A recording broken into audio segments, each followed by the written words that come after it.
நீங்கள் பார்த்துக் கொண்டிருப்பது உங்கள் விஜய்.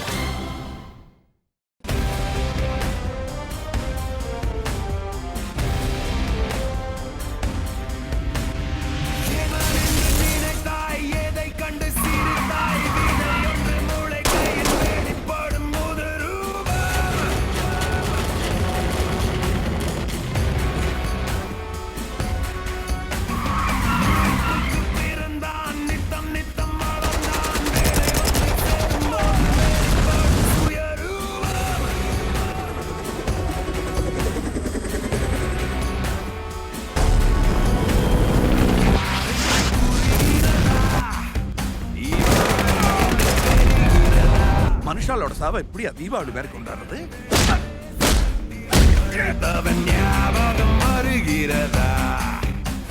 வணக்கம்.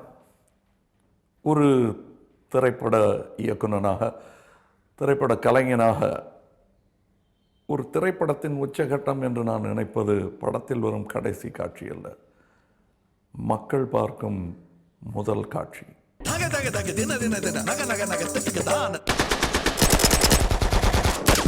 என்னை பார்த்து, குழந்தையாக பார்த்து என்னுடைய பெற்றோர்களும் சகோதரர்களும் என்னை இன்னைக்கு பார்க்கும்போது எப்படி ஆச்சரியப்படுறாங்களோ அதே மாதிரி தான் இந்த விஸ்வரூபமும். என் கையில் தவழ்ந்த கதையும் இன்று உங்கள் மடியில் தவழப்போகும் கதையும் எவ்வளவு நீளமானது, எவ்வளவு சுருக்கமானதும் கூட என்பதை வெவ்வேறு கோணத்திலிருந்து பார்த்தால் முடிவு செய்து கொள்ள முடிகிறது. Hello, Mrs. and Mr. Vishwanath's residence? I know. It is Nirupama. It was a marriage of convenience. மணவாட்டியே மணாளனின் பாக்கியம். இது ஆரம்பத்தில் ஒரு சின்ன கரு. எங்கேருந்து வந்தது இந்த கருங்கிறாங்க. மகாபாரதம், விராட்ட பருவம், அவ்வளோதான் முடிஞ்சது.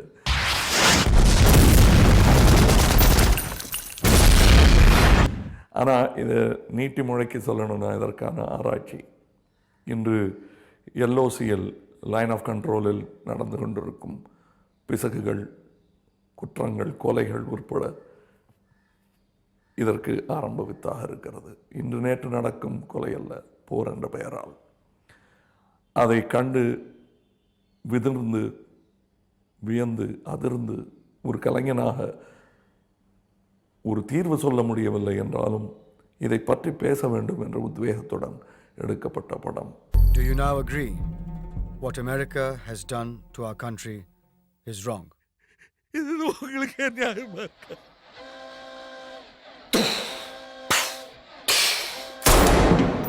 இது ஆரம்பத்தில் எல்லா சினிமா மாதிரியும் இப்படி பண்ணலாமா அப்படி பண்ணலாமான்னு வெவ்வேறு பேச்சுக்கள் இருந்த பொழுது முதலில் இதை எழுதி முடித்து பர்மிஷனுக்காக யுஎஸ் எம்பசிக்கு எங்கள் ஸ்கிரிப்ட் ஆரம்பித்து வச்சோம். எங்கள் ஸ்கிரிப்டில் எழுதியிருந்த பல விஷயங்கள் எங்களுக்கு பர்மிஷன் கிடைத்த ஒரு மாதம் கழித்து நிஜ வாழ்க்கையில் நிகழ ஆரம்பித்தன.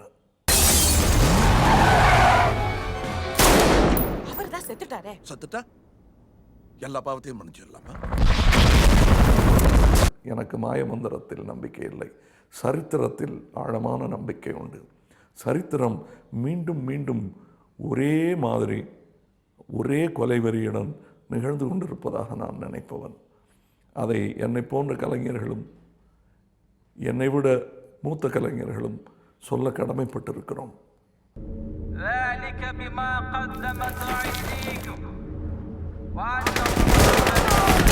இதற்கான முன்னேற்பாடுகள் என்று நாங்கள் துவங்கிய போதே படத்தின் ரூபம் பெரிதாகத்தான் இருக்கும் என்பதை முடிவு செய்து கொண்டோம்.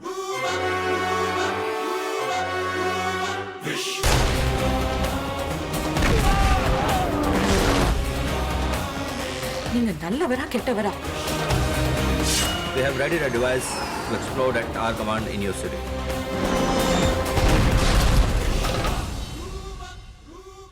To answer your question, ரெண்டும் சேர்ந்தது தானா? I'm a hero and a villain.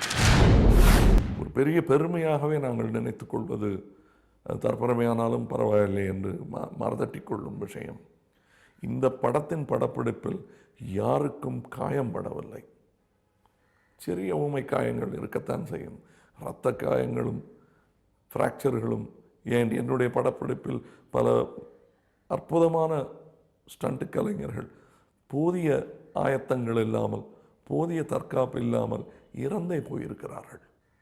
இவையெல்லாம் என் படத்தில் நிகழக்கூடாது கூடாது கூடாது என்று பலமுறை நான் முயன்று நல்ல வல்லுநர்களை வைத்து இந்த படம் செய்ததனால் எந்த விதமான ஆபத்து யாருக்குமின்றி படம் முடிவு பெற்றது.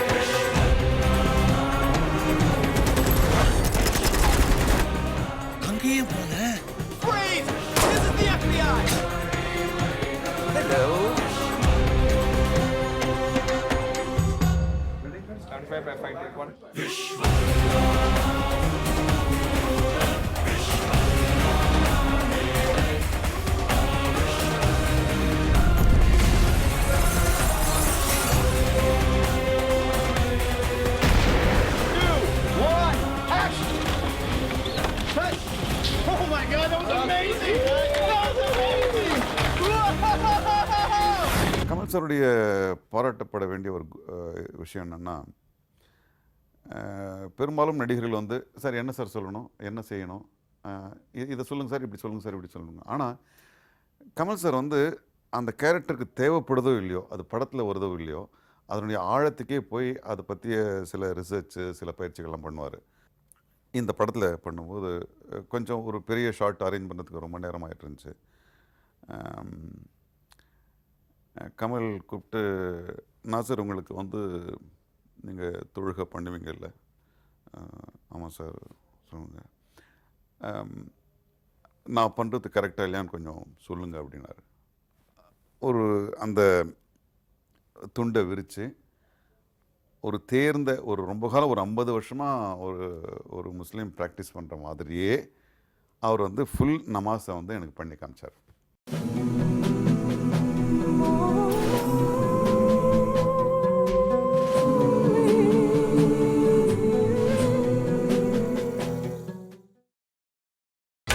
நீங்கள் பார்த்துக் கொண்டிருப்பது உங்கள் விஜய்.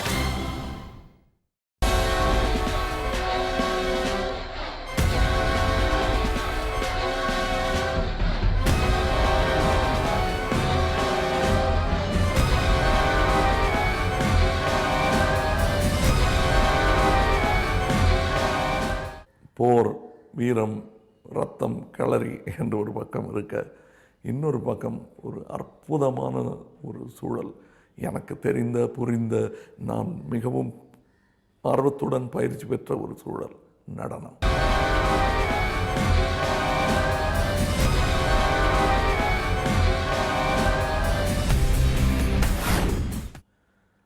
அந்த நடனம்னு வரும்பொழுது என்னுடைய வெகுநாள் ஆசை, என்னுடைய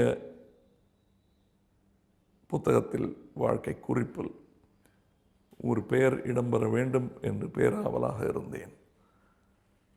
டாக்டர் பாலமுரளி கிருஷ்ணா அவர்களின் பெயர் என் வாழ்க்கை குறிப்பில் இடம்பெற்றுவிட்டது. அதை அவர் எப்படி நினைத்தாலும் நான் அதை மாபெரும் பெருமையாக நினைக்கிறேன். அதேபோல் திரு பிர்ஜு மகாராஜ் அவர்களின் பாதம் பணிந்து நடனம் கற்க வேண்டும் என்பது என்னுடைய வெகுநாளே ஆசை, கிட்டத்தட்ட 40 வருட ஆசை.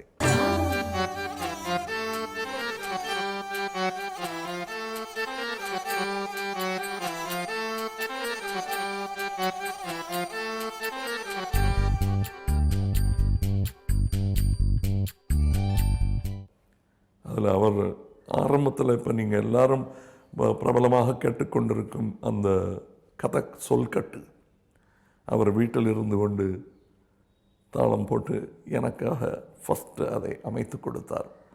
அதை வாங்கி கொண்டு வந்து சங்கர் ஐசான் லாய் என்பவர்களிடம் கொடுத்த போது, என்ன ராகத்தில் இது இருக்கலாம் என்ற பொழுது, பழமையும் இருக்க வேண்டும், புதுமையாகவும் இருக்க வேண்டும், மக்கள் மனதில் ஆழப்பதியும் ஒரு ராகமாக இருக்க வேண்டும் என்ற பொழுது ஒரு ராகத்தை தேர்ந்தெடுத்தோம். நக தக தக தின தின தின நக நக நக திட்டுக்கு தான தான தான திகிட்ட திகிட்ட தகின தான தாக்கு தான திகிட்டு தகத தி தி தி தான தான கெந்தடான தான தான கெந்தடான தான தான கெந்தடான அதினவனீதா அபிநய ராஜா గోకుల బాల కోటి ప్రకాశ విరహ నరక శ్రీ రక్షకమాల కమ్మని కలలను కదిపితే చాలా కన్య కౌగిలి చేరగలేవా ఊహల వాకిట ఉండకురా కల వెన్నెల చిందు వరం మీర పూదగియాక పణిత్తిడువాయ పావై విరగం పరిగిడువాయ ఆయర్దం మాయా నీవా ఆయే హాంగిరిధర ఆయే మనసుంటే మాయా వీర. I've always found Kathak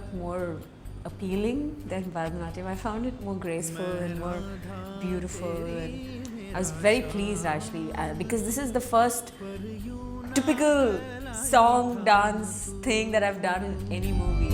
உன்னை காணாது நான் இன்று நான் இல்லையே விதையில்லாமல் வேறில்லையே.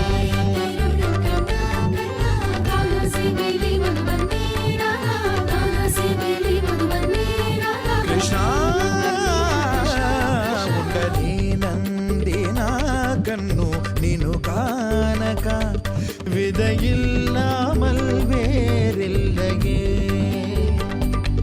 நிதம் காண்கின்றவான் கூட நிஜமல்ல இதம் சேர்க்கும் கணா கூட சுகமல்ல நீ இல்லாமல் நான் இல்லையே. அது ஏன் இந்த உன்னை காணாமல் என்ற பாட்டு எங்கேயோ கேட்டது போலவும் இருக்கும், புதிதாகவும் இருக்கும். என்னுடைய ஃபேவரட் ஃபிலிமான முகல்யாசமில் வரும் மோக பனுகட்டு பே மோக பனுகட்டு பே நந்தலால் சேடுகையோரே, அந்த பாடலை ஞாபகப்படுத்தும். உன்னை காணாமல், காரணம் அதை பார்த்து காப்பி அடித்ததல்ல, அந்த ராகம். உன்னை காணாமல் உன்னை காணாமல் கமதனிதானிதவமகமருகரித உன்னை காணாமல் பெண் நெஞ்சு தடுமாறுதே பரியூனா கலாய் தாம राधा जो इतनी है लजाई నటన బాబ హృదయ గంగా నిదురను నీకైతే జించు వన వరతము నిన్ను కొలుచు మాటియ సుందరాధ రాధా నేనని రాధా కర్దిదా కర్దిది కర్దిదా కర్దిది దదకిట తకదా దదకిట తకదా దదకిట తక దదకిట తక దదకిట తక దాగ దాగ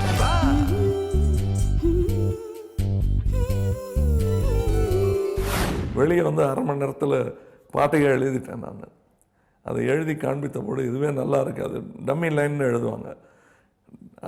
அதுவே நல்லா இருந்தது. ஒரு சின்ன மாற்றங்களுடன் இன்று நீங்கள் காணும் இந்த உன்னை காணாமல் நான் எங்கு நான் இல்லையே விதையில்லாமல் வேறில்லையே நிதம் காண்கின்றவான் கூட நிஜமல்ல இதம் சேர்க்கும் கனா கூட சுகமல்ல நீ இல்லாமல் நான் இல்லையே. அவ்வாறு நோக்கினால் எவ்வாறு நாணுவேன், கண்ணாடி முன் நின்று பார்த்து கொண்டேன். ஒன்றாகச் செய்திட 100 நாடகம் ஒத்திகைகள் செய்து எதிர்பார்த்திருந்தேன். எதிர்பாராமலே பின்னிருந்து வந்த அவன் பம்பரமாய்ச் சுழற்றி விட்டு உலகுண்ட பெருவாயன் எந்தன் வாயோடு வாய்வதித்தான் என்று வரும் அந்த வரிகள் எனக்கே பிடித்து போனது. இருக்கட்டும், இதை வச்சுக்கலாம் என்று நான் சொன்னதை அவர்களும் ஒப்புக்கொண்டு இன்று மக்களும் அந்த பாடலை விரும்புகிறார்கள். कैसे बंधन में तोड़ू परिमళాల శ్వాసనివ్వు తేనెలూరు పెదవంచుల్లోన వాయోడు వాయ్పదిద్దాన్ मैं राधा तेरी मेरा शाम तू இந்த பூங்கோதை மறந்தாளடி. அந்த வாயோடு வாய் பதித்ததை ஒலிப்பதிவு செய்த பொழுது அதுக்கு அடுத்த கட்டமாக கால் பதிக்க வேண்டியிருந்தது நடனம். கதக் என்பது ஆமாம், இது கற்றுக்கிட்டால் அது வந்துடும். மிருதங்கம் வாசிக்கிறவங்க தவில் வாசிக்கிறது கஷ்டம், தவில் வாசிக்கிறவங்க கஞ்சிரா வாசிக்கிறது கஷ்டம். இதுதான் வந்துருச்சே, அதனால் அதை ஓட்டலாம். இன்னும் சொல்ல போனால் சைக்கிள் ஓடுறவனுக்கு சைக்கிள் ரிக்ஷா ஓட்ட விடாது, ஒரு பக்கமாக இழுக்கும். அந்த மாதிரி இது இந்த கதக்குங்கிறது வந்து ரொம்ப கஷ்டமான கலை. நல்ல வேளை ஏற்கனவே நான் சின்ன வயசில் திருவாளர் குல்கர்னி அவர்களிடம் இந்த கலையை பயின்றதனால் எனக்கு ரொம்ப தத்தக்கா என்று ரொம்ப மழலை பேசாமல் சொல்லிக் கொடுத்தவற்றை திருப்பி சொல்லும் அளவுக்கு எனக்கு ஒரு ஆரம்ப கல்வி இருந்தது கதக்கில். என்று அதை எண்ணி வீணேகம் ஏங்காமலே பரியூராக்களாய் ரெக்கார்ட் பண்ணும்போது பெரிய தாடி வச்சுருப்பேன். அப்புறம் அதை அப்படியே கொஞ்சம் கொஞ்சமாக குறைஞ்சி ஹேர் கட்டு முடி வளர்ந்து அது அந்த பாத்திரமாக விஸ்வநாத்தாக மாறும் பொழுது அரங்கத்தில் வரும்போது எனக்கு தெரியல அந்த மாறுதல்கள் ரொம்ப மெதுவாக நடந்ததுனால மற்றவங்களுக்கு அது மிகவும் ஆச்சரியமாக இருந்தது.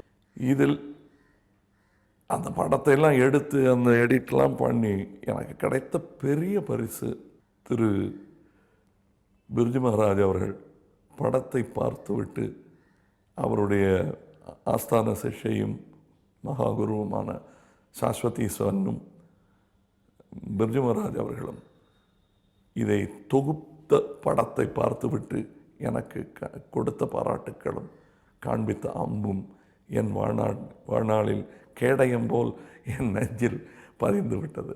எனக்கு வேறு சில விமர்சனங்கள் வரும்போது தாங்கிக் கொள்ளும் கேடயமாக இது இருக்கும் என்று தோன்றுகிறது.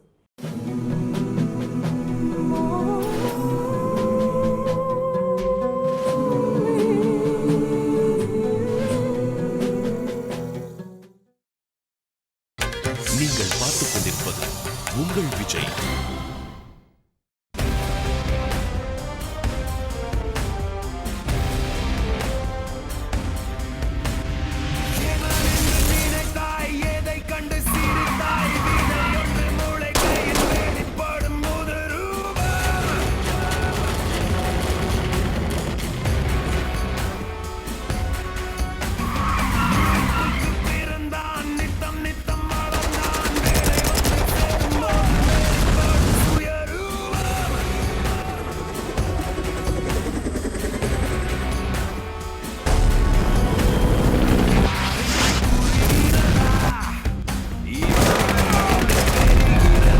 மனுஷாலோட சாவை எப்படியா தீபாவளி பேர் கொண்டாடுறது?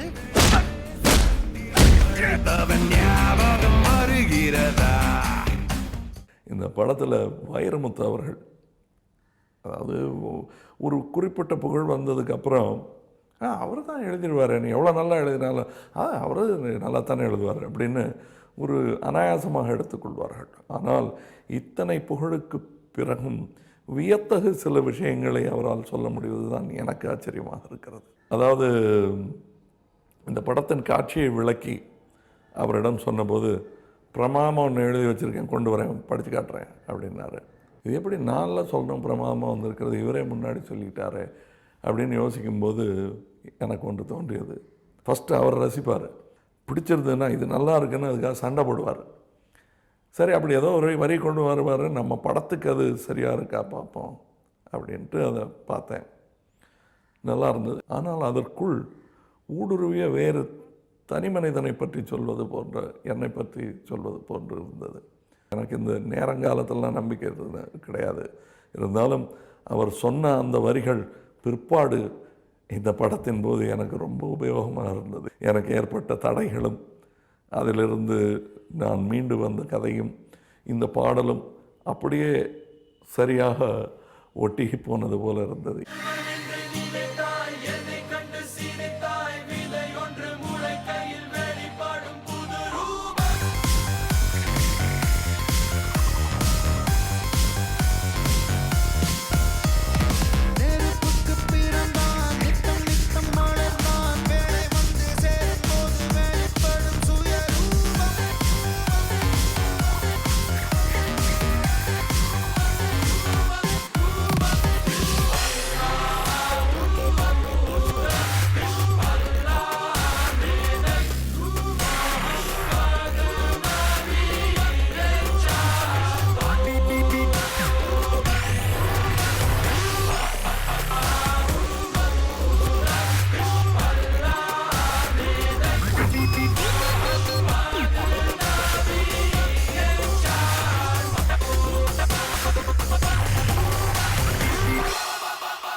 இந்த படத்தை பார்த்தவங்க ரொம்ப வித்தியாசமாக இருக்குங்க, இதுவரை இந்திய திரையில் பார்க்காத மாதிரியான ஒரு துவனி, ஒரு ஒளி, ஒரு ஒலி இந்த படத்தில் இருப்பதாக சொல்லுகிறார்கள். இது தற்செயலாக வந்ததல்ல, என் தனித்திறமையால் வந்ததும் அல்ல. நான் அடிக்கடி சொல்லிட்டு இருப்பேன், எங்களுடைய படப்பிடிப்பு அரங்கை பார்க்கும்போது ஒரு சர்வதேச விமான நிலையம் மாதிரி தான் இருக்கும். ஏன்னா வெவ்வேறு இனத்தினர், வெவ்வேறு அமெரிக்கன் ஒரு பக்கம், நியூசிலாண்டு ஒரு பக்கம், தாய்லாண்டுக்காரரு, கொரியன் ஒருத்தர், இப்படி எல்லா இனமும் எல்லா மதமும் சேர்ந்த ஒரு தொழில்நுட்ப குழு நடிகர்கள், உலகத்திலிருந்து பல்வேறு பகுதிகளில், இங்கிலாந்து அமெரிக்காவிலிருந்து வந்த நடிகர்கள், இவர்களெல்லாம் சேர்ந்து உருவாக்கிய ஒரு படம்.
மிஷிகன் என்ற ஊருக்கு போய் எடுக்கலாம் என்று ரொம்ப சாதுரியமாக முடிவெடுத்தோம்.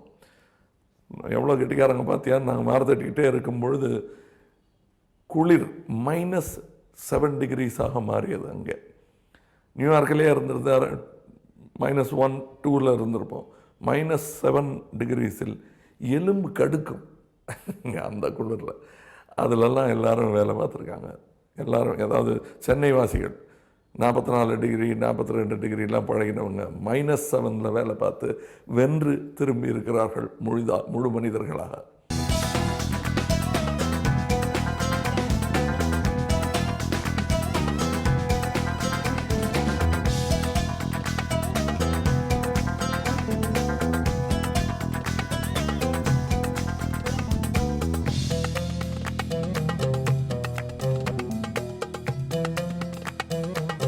இப்போ இத்தனை நேரம் நான் பேசியது பின்னணியில் இருந்தவர்கள்.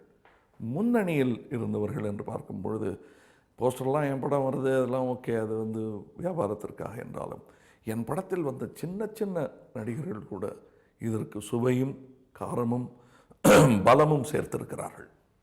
சின்ன பையன் ஒருத்தர் நடிப்பார், பிரமாதமாக நடிச்சிருக்காரு. You want to become a warrior? No, Then I want to become a doctor.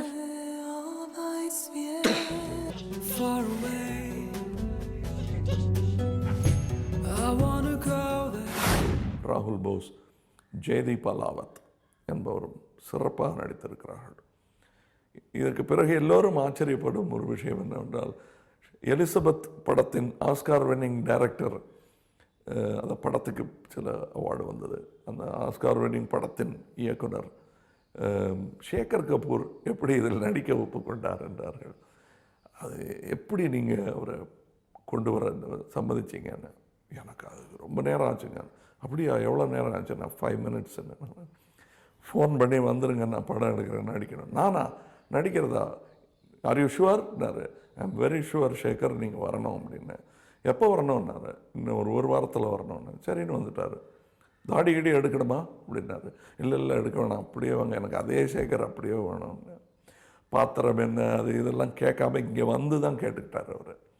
அப்படி வந்தவர் அவர். அதான் அந்த பாத்திரத்திற்கான கண்ணியத்தை அவர் சேர்த்திருக்கிறார். மனுஷாலோட சாவை எப்படியா தீபாவளி மாதிரி கொண்டாடுறது? இந்த கதாநாயகிக்கான தேர்வு எப்படி நடந்தது என்றால் தொழில்நுட்பத்திற்கு நன்றி சொல்ல வேண்டும். இவங்க அங்கே இருக்காங்க அமெரிக்காவில், அவங்களுடைய ஃபுட்டேஜஸ் எல்லாம் பார்த்துட்டேன்.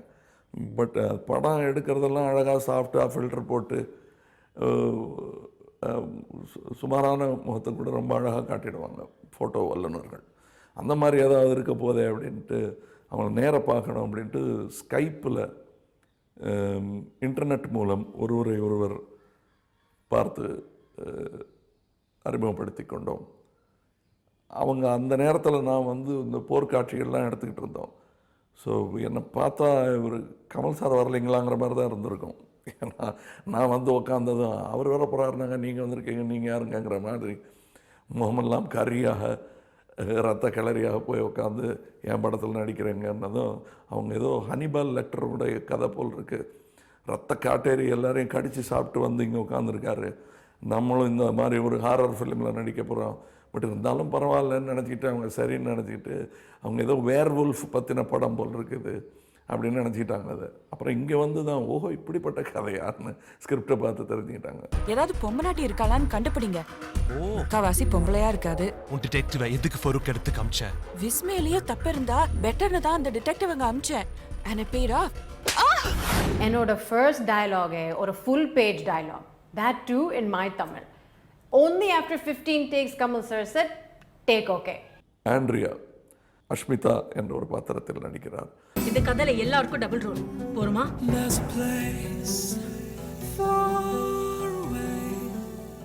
இதில் ஆப்கானிஸ்தான் என்று சொல்லி யாரையாவது நிறுத்தி வச்சிருக்கலாம். நிஜமாவே இதில் பல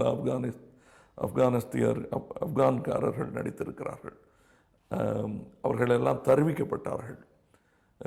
சிலர் இங்கு படித்து கொண்டிருந்தார்கள். வெவ்வேறு நகரங்களில் இருந்தார்கள். இந்தியாவின் வெவ்வேறு நகரங்களில் இருந்தார்கள். அவர்களையெல்லாம் தருவித்து அந்த படத்தை எடுத்தோம். கூடவே எங்களுக்கு அரபு மொழி பேசப்படும் பொழுது எந்த பிசகும் ஏற்பட்டு விடாமல் இருப்பதற்காகவும்,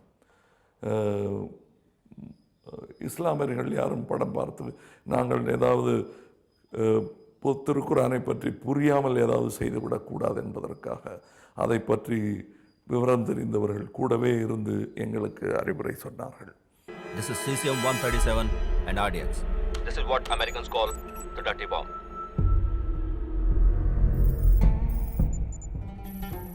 Do you now agree what America has done to our country is wrong?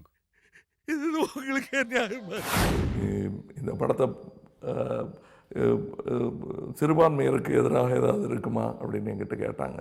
நான் சிரிச்சுக்கிட்டு சொன்னேன், யாரை பார்த்து சிறுபான்மையர் என்று சொல்கிறீர்கள்? இந்தியாவில் வேண்டுமானால் இஸ்லாமியர்கள் சிறுபான்மையினராக இருக்கலாம், உலகத்தில் அவர்கள் பெரும்பான்மையினர் என்று சொன்னேன். இது உலகளாவில் எடுக்கப்பட்ட படம், உலகத்தில் பல பேர் பார்க்க வேண்டிய படம். அப்படி இருக்கும்போது அது எப்படி ஒரு குறிப்பிட்ட சமூகத்தை தாக்கி எடுக்கும் படமாக இருக்க முடியும்? வியாபார யுக்தியாக அது பிசகு, அதை நான் செய்ய மாட்டேன் என்று அவர்களிடம் சொன்னேன்.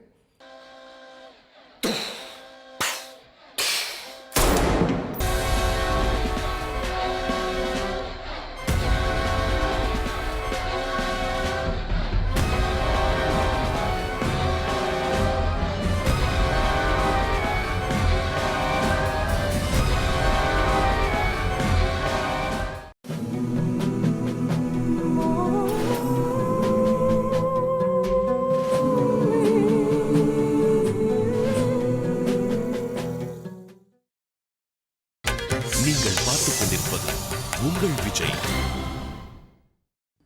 ஒலி இந்த ஆரோ 3D என்று சொல்லப்படும் இந்த குணால் ராஜன் என்பவர் இதை பார்த்திருக்கிறார். Sound effect supervisor. இங்கே அரங்கத்தில் ஆனந்த் கிருஷ்ணமூர்த்தி என்பவர் லைவ் சவுண்டும், அங்கே அமெரிக்காவில் குணால் ராஜன் என்பவர் சவுண்ட் டிசைனும் செய்தார்கள். மிக அற்புதமாக செய்திருக்கிறார்கள். அது உலகத்தரத்தில் இருக்கும் என்பது உறுதி. இதன் எடிட்டிங் நீங்கள் படம் பார்த்த பிறகு உணரக்கூடிய ஒன்று, படத்தை பார்த்து கொண்டிருக்கும் போது உணர முடியாத ஒன்று எடிட்டிங். சினிமாட்டோகிராஃபி எல்லாரும் பார்த்து இங்கிலீஷ் படம் மாதிரி இருக்குன்னு சொல்கிறதுக்கு முதல் காரணம் அந்த சினிமாட்டோகிராஃபி தான். அது அவர் எப்போவுமே ஏதோ யோசிச்சுட்டு கவலையில் இருக்கிற மாதிரியே இருப்பார். ஆனால் ரொம்ப திறமையான தன்னம்பிக்கை உள்ள ஒரு இந்தியர். இன்னும் சொல்ல போனால் இன்டர்நேஷ்னல் கேமராமேன் சானு வர்கீஸ் அவர்கள்.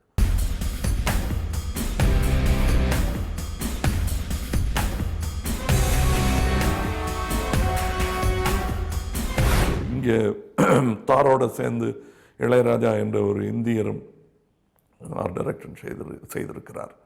அதெல்லாம் பார்க்கும்போது எவ்வளவு பெரிய குழு இதற்காக. நியூசிலாண்டிலிருந்து வெடிநுட்ப அறிஞர் ஒருவர், அமெரிக்காவிலிருந்து வந்த ஒரு ஜூட் வால்கோ என்பவர் ஃபர்ஸ்ட் அசிஸ்டண்ட். இவர்கள் என்னுடைய இந்திய அசிஸ்டன்ட் டைரக்டர்களுடன் இணைந்து பணிபுரிந்தனர். பின்பு இதன் பின்னணி இசையை இந்திரஜித் என்னும் ஒரு இளைஞர் செய்திருக்கிறார். உலகத்தரத்தில் செய்திருக்கிறார்.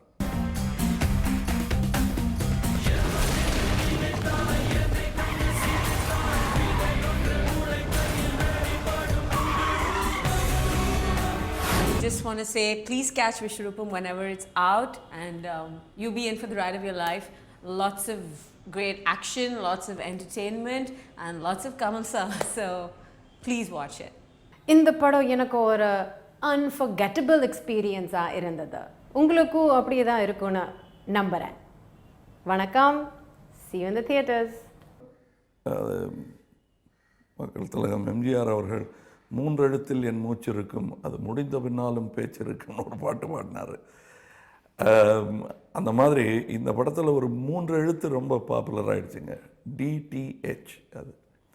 அந்த டிடிஹெச் என்னன்னு தெரியாத எங்கள் பரமக்குடியில் இருக்கிறவங்களாம் டிடிஹெச்சில் வரலைங்களா, எப்போ வருதுங்கன்னு எல்லாரும் அவங்கவுங்க மண் வெட்டிக்கிட்டு உழுதுகிட்டு காத்தாடி விட்டுக்கிட்டு பேசிகிட்டு இருக்காங்க. அந்த அளவுக்கு டிடிஹெச்சை பாப்புலர் ஆவதற்கு காரணம் அதற்கு தெரிவிக்கப்பட்ட எதிர்ப்பும் கூட. அனைவரும் அன்பாக ஆதரவுடன் இந்த படத்தை வெளியிட முன்வந்திருக்கிறார்கள். டிடிஹெச்சிலும் இது வரவிருக்கிறது. இது ஒரு புதிய ஊடகம், உங்களின் சௌகரியத்தை கருதி ஏற்படுத்தப்பட்ட ஒரு ஊடகம். இது ஒரு சௌகரியம்தான், சினிமாவுக்கு மாற்று அல்ல என்பது என்னுடைய திண்ணமான கருத்து. இதற்கான உதாரணம், ஒரு முறை ரிலீஸ் செய்வதாக சொல்லி தேதியை மாற்ற வேண்டிய இந்த இக்கட்டு எனக்கு குழப்பங்களினால் ஏற்பட்டது. அதை மாற்றி மீண்டும் டிடிஹெச்சுடன் வெளிவர வேண்டும் என்ற நோக்கத்துடன் இதை செய்திருக்கிறேன். பொறுமையாக காத்திருந்த திரையரங்க ரசிகர்களுக்கும் டிடிஹெச் ரசிகர்களுக்கும் என் மனமார்ந்த நன்றி.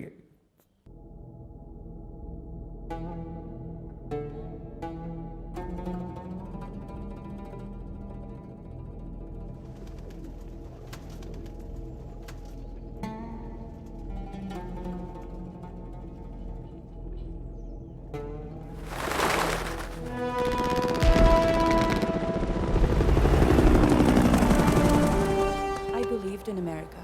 எனக்கு விமோசனமே இங்கே தான் தோணித்து. The Taliban's momentum has been broken. This is a rescue mission.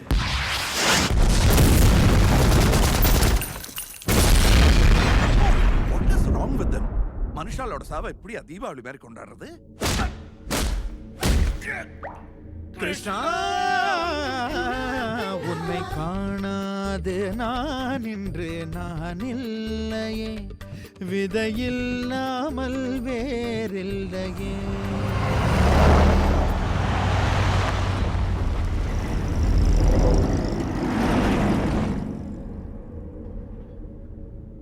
ذلك بما قدمت أيديكم وأن